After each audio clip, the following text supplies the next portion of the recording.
Hey, I'm Dr. Hannah. I'm a physician with type 1 diabetes, and today we're going to talk about type 1 diabetes and celiac disease. We're going to talk about how this occurs and how to manage celiac disease and type 1 diabetes without burning out. People with type 1 diabetes are at a higher risk for celiac disease. Both are autoimmune disorders, and there have been multiple studies done on the prevalence of celiac disease in people with type 1 diabetes. The American Diabetes Association states that celiac disease occurs in 1 to 16% of people with type 1 diabetes and about 0.3 to 1% of the general population. In 2025, a global meta-analysis confirmed 9% of people with type 1 diabetes had serology that was positive for prevalence of celiac disease, and 6% had biopsy confirmed celiac disease, meaning that they went into the intestines and actually looked at the tissue to confirm the diagnosis. So why do they co-occur? The co-occurrence of type 1 diabetes and celiac disease is primarily due to shared genetic susceptibility in the HLA-DQ2 and HLA-DQ8 haplotypes, which are genetic expressions,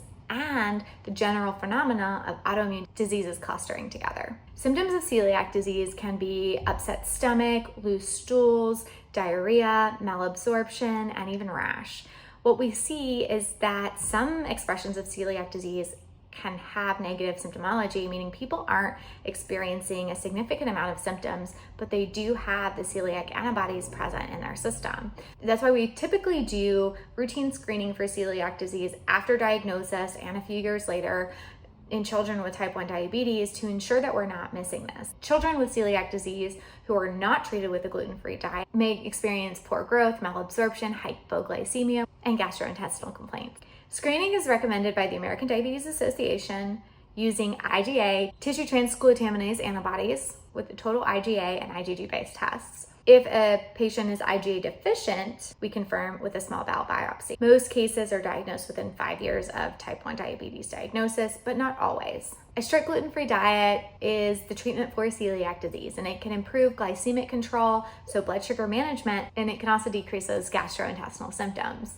What we see is that following a gluten-free diet is important, and it's also important to look out for other nutrient deficiencies like iron, B12, and vitamin D. Dietetic support is recommended for implementing a gluten-free diet in someone with type 1 diabetes, which makes sense because there's a lot to think about there.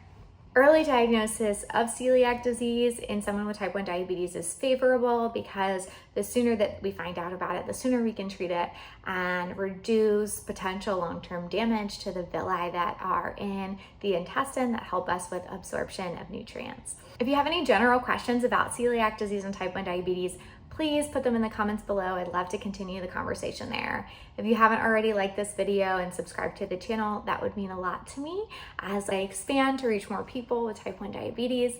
I have also recently released a course for people with type 1 diabetes and burnout that really looks at mindset and how to optimize a relationship with type 1 diabetes.